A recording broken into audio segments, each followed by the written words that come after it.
তীব্র শীতে লালমনিরহাটের জনজীবন একেবারেই বিচ্ছিন্ন হয়ে গেছে। গত কয়েকদিন থেকে মৌসুমের সর্বনিম্ন তাপমাত্রা বিরাজ করছে লালমনিরহাট জেলায়।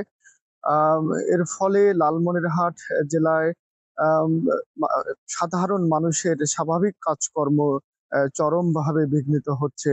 আ আ চরমভাবে বিঘ্নিত হচ্ছে। আমি এই মুহূর্তে অবস্থান করছি লালমনিরহাট জেলার লালমনিরহাট বুড়িমারি মহাসড়কের একটি স্থানে। আমি আপনাদেরকে ঘুরে, ঘুরে দেখাচ্ছি যে আসলে এখন প্রায় আ আম ৭:৩০ বাজে। এই মুহূর্তে এখন এই সময়টাতে লালমনিরহাটের এই সড়কগুলোতে স্বাভাবিক মানুষের আম প্রাণ চাঞ্চল্য একেবারেই আনাগোনা এবং স্বাভাবিক মানুষের চলাচল অনেক গুণ বেড়ে যায়।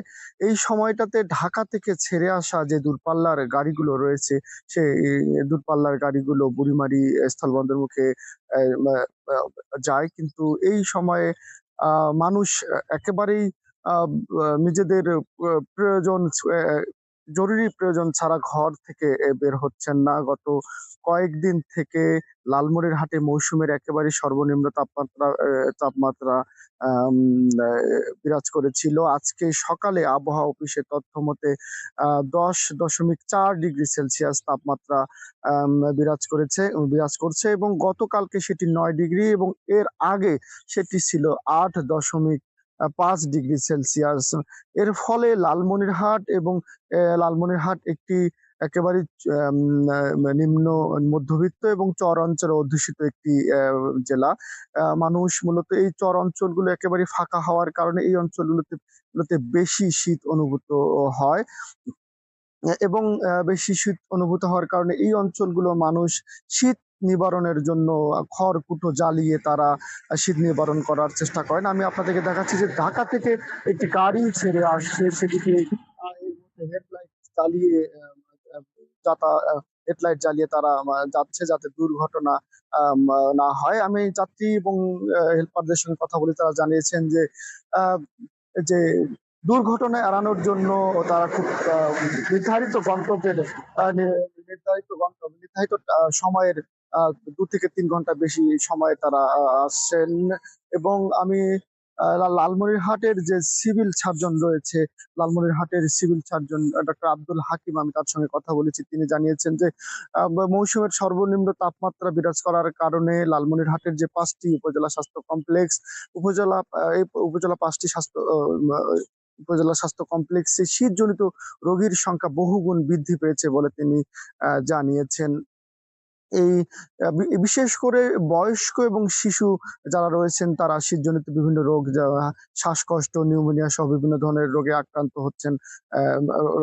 এর ফলে ডক্টর আব্দুল হাকিম বলেছেন যে এই শীতজনিত রোগের এই শিশু এবং বয়স্কদের জন্য বাড়তি যত্ন নেওয়া হয়। আমি লালমনিরহাট এবং কুড়িগ্রামের যে আবহাওয়া অফিস রয়েছে, সেই আম আম আবহাওয়া অফিসের কর্মকর্তা জনাব সুবল চন্দ্রের সঙ্গে কথা বলেছি। তিনি জানিয়েছেন যে লালমনিরহাটের এই বর্তমান জানুয়ারি মাসের বাকি সময়টাতেও লালমনিরহাটের মানুষের জন্য কোনো সুখবর নেই। তিনি জানিয়েছেন যে আগামী আগামী আ এই ১-২ সপ্তাহ পর্যন্ত এই শীতের কোনো স্বাভাবিক কোনো আম শীত কমবে বলে তিনি জানিয়েছেন। এর ফলে তিনি সবাইকে সতর্ক থাকতে বলেছেন।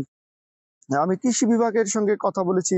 কৃষি বিভাগ জানিয়েছেন যে এখন যেহেতু রবি মৌসুম চলছে, আম আম আ কৃষকরা বীজতলা তৈরি করেছেন। সেই বীজতলাগুলো নষ্ট হয়ে যাচ্ছে। এর ফলে তারা এই বীজতলার যাতে নষ্ট না হয়ে যায় এজন্য সকালেই কৃষকদেরকে বেশি বীজতলার প্রতি যত্ন নিতে বলেছেন তিনি।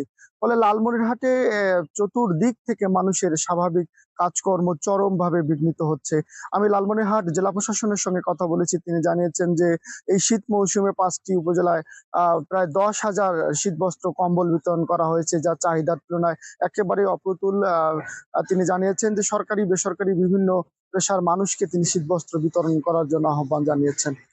এই হচ্ছে লালমনিরহাটের আম শীতের সর্বশেষ তথ্য। Sabbir Ahmed, star news, Lalmonirhat.